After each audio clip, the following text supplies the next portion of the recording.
পুরুষ মানুষের ভালোবাসা কখনো দেখা যায় না, দেখা যায় শুধুমাত্র তার দায়িত্ববোধ। যে মানুষটা রোজ খেয়াল করে আপনার খোঁজ রাখে, আপনি খেয়েছেন কিনা, আপনার শরীর ভালো কিনা, এই প্রশ্নগুলো বারবার করে, সেই মানুষটার সবটা জুড়ে আপনি থাকেন।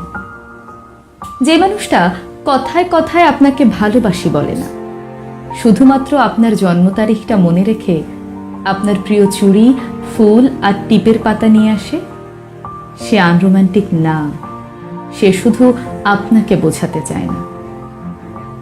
আপনি সারাদিন অনলাইনে না থাকলে যে মানুষটা বাহানা করে আপনার কণ্ঠস্বর শুনতে চায়, অযথাই ফোন দিয়ে আপনাকে রাগিয়ে দেয়, সেই মানুষটা আপনাকে অবহেলা করে না, বরং আপনাকে প্রচণ্ড মিস করে। আসলে একজন পুরুষ মানুষকে বুঝতে হলে তাকে তার মতো করে চিনতে হয়।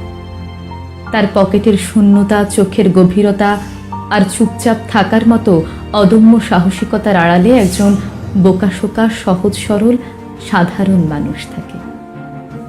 মেয়েরা অভিমানে সব কিছু বলে দিতে পারে, একজন পুরুষ তা পারে না, কারণ আপনি তার ভালোবাসার আগে আপনি তার দায়িত্ব, যাকে সে সারা জীবন নিজের কাছে আগলে রাখতে চায়। শুধু মুখ ফুটে বলতে চায় না তার ঠিক কতটা জুড়ে আপনি রয়েছেন। ভোরের আলোর পাখি